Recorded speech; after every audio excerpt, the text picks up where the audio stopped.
اور اس کے بعد پھر جو تیرے لیے اگنی پریکشا ہے وہ بھی باقی رہے گی انشاءاللہ العزیز۔ یہ اصول ہیں موبائل کے۔ اب پھر میں یہاں پر کچھ چیزیں ضرور عرض کروں گا۔ جانے سے قبل ایک اور بات اس پاکھنڈی کے لیے، نرسنگھانند کے لیے، کہ تیری بھی باڈی ٹیسٹ ہوگی، میری بھی باڈی ٹیسٹ ہوگی، تیرے بھی کپڑے چیک کیے جائیں گے، میرے بھی کپڑے چیک کیے جائیں گے، کوئی چیز لگا کر کے نہیں آیا جائے گا، ہم اسی طرح سے آئیں گے، اور کتنے لوگ رہیں گے اس کو اگلی مرتبہ میں ہم طے کریں گے۔ اور یاد رکھنا، شرارت کرنے کی کوشش نہیں کرنا۔ اگر تو اپنے گوفے سے باہر آنے کی ہمت دکھا رہا ہے تو پھر سے میں تجھے کہتا ہوں، بزدلوں اور کائروں کی طرح سے شرارت نہیں کرنا۔ جس طرح تو اپنے گوفے میں بیٹھ کر کے عام بھولے بھالے ہندوؤں کو ہتھیار سے لیس ہونے کی دعوت دیتا ہے، لڑانے کے لیے ابھارتا رہتا ہے، اس طرح اگر تو نے دلی میں رائٹس کرنے کی کوشش کی، ہندو مسلمان فسادات کرنے کی کوشش کی، اس کا سارا ذمہ تیرے سر پر ہوگا۔ اس لیے کہ میں ہندو مسلمان لڑائی کا، فساد کا حائل نہیں ہوں۔ میری لڑائی عام لوگوں سے نہیں ہے، صرف تیرے سے ہے، تجھ پاکھنڈی سے ہے، جو تو اپنے مغلظات کے ذریعے سے اسلام کو اور قرآن کو اور میرے آقا کو نشانہ بناتا ہے۔ سب کو معلوم ہے تو سیاست کے لیے یہ تمام چیزیں استعمال کر رہا ہے، لیکن آج بات آ گئی ہے میرے نبی محترم صلی اللہ تعالیٰ علیہ وسلم کی۔ تو کیا سمجھتا ہے کہ اسلام یہ کوئی کھیل ہے، آج کل کا آیا ہوا ایک دین ہے؟ اسلام تو اس دن سے ہے جس دن پہلے انسان نے اس دھرتی پر قدم رکھا ہے۔ میرے رب ذوالجلال کا ہر گھڑی انشاءاللہ العزیز اعانت کا وعدہ ہے قرآن پاک میں، اور مجھے یقین کامل ہے۔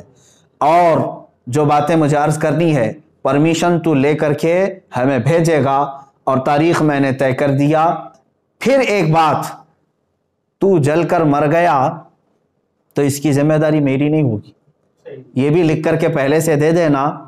کسی ایڈوکیٹ کے ذریعے سے بنا کے، کہ میں اپنی خوشی سے جل کر کے مرنا چاہتا ہوں، اس لیے کہ بعد میں تیرے جل کر مرنے کے بعد نہ یہ ذمہ داری میرے اوپر ہوگی اور نہ ہی کسی مسلمان پر ہوگی، اور انشاءاللہ العزیز مجھے یقین ہے میرے دین پر اور رسول پاک صلی اللہ تعالیٰ علیہ وسلم کی حقانیت پر اور قرآن پر یقین ہے، جو ہوگا میرے رب تعالیٰ کی مدد ضرور آئے گی۔ آخر میں اپنے تمام مسلمان بھائیوں سے یہ ضرور گزارش کروں گا، اور علماء اہل سنت سے بھی، کہ جنہوں نے مجھ سے بڑی محبتوں کا اظہار کیا، ہر خانقاہ سے دعا کے پیغامات آئے، اور علماء اہل سنت نے ڈھیروں دعاؤں سے مجھے نوازا ہے، مسلسل میں ارسال کر رہے ہیں۔ کئی حضرات نے مجھے اپنی نیکیاں، اپنے نوافل میں یاد کیا۔ بہرحال میں تمام ہی نوجوانوں سے کہنا چاہوں گا، اے مسلمانوں، اب مجھے بتاؤ، میرے آقا صلی اللہ تعالیٰ علیہ وسلم پر اس قدر مغلظات بکنے کے بعد اب جینے کا مطلب کیا رہ جاتا ہے؟ اب جینے کا مطلب کیا رہ جاتا ہے یہاں پر؟ اور پھر میں یہ سمجھ لوں گا کہ اگر اس وقت کے آنے سے پہلے اس نے کوئی شرارت کی، دباؤ بنا کر کے میری گرفتاری یا مقدمے میں گھسیٹنے کی کوشش کی، تو پھر میں سمجھ جاؤں گا کہ تو سب سے بڑا قائر ہے اور بزدل ہے، اور پھر یہ بھی میں سمجھ جاؤں گا حکومت کی ڈبل پالیسی کیا ہے۔ جگہ جگہ سے اس پر ایف آئی آر ہوئے ہیں، دسیوں مقدمے ہو گئے، لیکن اس کو کوئی اریسٹ نہیں کر رہا آج تک۔ کھلے سانڈ کی طرح سے وہ گھوم رہا ہے، زہر پھیلا رہا ہے، آج تک زہر پھیلا رہا ہے۔ اور اگر مجھ جیسا ایک عالم انصاف کی گہار لگائے، اگر مجھے گرفتاری کے بارے میں یا مقدموں کے بارے میں بات آتی ہے، تو پھر یہ ڈبل پالیسی بھی سمجھ میں آئے گی۔ جس طرح مجھے آج ہی میرے گھر پر پولیس بھیج کر کے نشانہ بنانے کی کوشش کی گئی، وہ جس کی طرف سے بھی پولیس آئی ہوگی، لیکن اگر ان معاملات میں یہ شرارتیں بھی تو کرے گا تو بھی کان کھول کر کے سن لے، میرا یہ چیلنج کبھی ختم نہیں ہوگا انشاءاللہ، کبھی ختم نہیں ہوگا۔ اگر دباؤ میں آ کر کے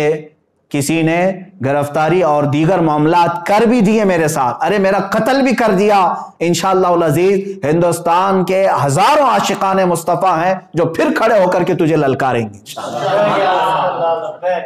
پھر للکارا جائے گا تجھے، اور یہ ختم نہیں ہوگا۔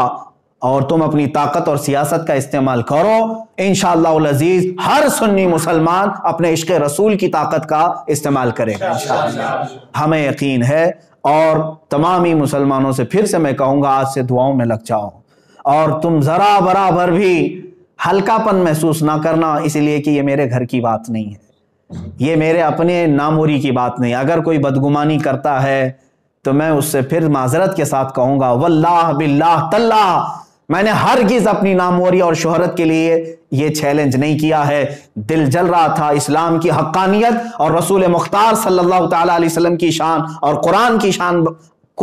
کے اظہار کے لیے میں نے چیلنج کیا, اور مجھے یقین کامل ہے انشاءاللہ العزیز, یقین کامل ہے فتح ہوگی تو اللہ رب العزت کے ان بندوں کی فتح ہوگی, کیونکہ قرآن میں مولا نے فرمایا کان حقا علینا نصر المؤمنین, اللہ فرماتا ہم نے اپنے اوپر لازم کر لیا ہے ایمان والوں کی مدد کریں گے. میرا رب فرماتا ہے کتب اللہ لاغلبن انا ورسلی ان اللہ قوی عزیز, اللہ نے یہ لکھ دیا ہے کہ غالب آؤں گا تو میں اور میرے رسول, اور بے شک اللہ قوت والا اور غالب آنے والا ہے. اور پھر میرے رب تعالیٰ نے یہ بھی فرما دیا ہے هو الذی ارسل رسولہ بالہدی ودین الحق لیظہرہ علی الدین کلہ, وہ اللہ ہے جس نے اپنے رسول کو دین حق کے ساتھ بھیجا ہے, دین حق کے ساتھ بھیجا ہے, کسی آتنک کے ساتھ نہیں, اس لیے کہ وہ تمام ادیان میں غالب آئے. اور میرے رب تعالیٰ کے اس کلام مقدس پر یقین رکھو اے سنی مسلمانوں. اور پھر میں گنگناتے ہوئے یہ پیغام ہر ایک سنی مسلمان سے کہوں گا تم بھی آج سے اس کو ورد زبان بنا لینا, اس لیے کہ رزم گاہ حق و باطل اب گرم ہو چکا ہے. اب حق و باطل کے معرکے کی ان تمام تماشا بین مت بننا, حصہ بننے کی کوشش کرو, حصہ بننے کی کوشش کرو. یا رسول اللہ کروں تیرے نام پہ جہاں فدا, نہ بس ایک جہاں دو جہاں فدا, دو جہاں سے بھی نہیں جی بھرا, کروں کیا کروڑوں جہاں نہیں,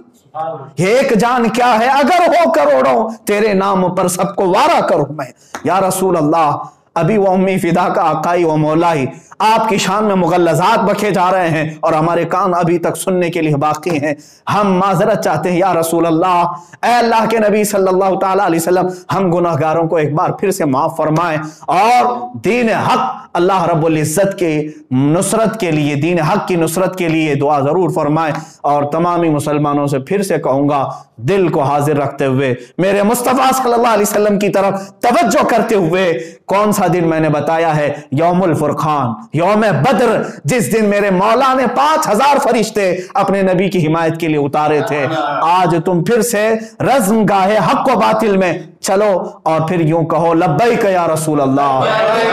لبیک یا رسول اللہ, لبیک یا رسول اللہ.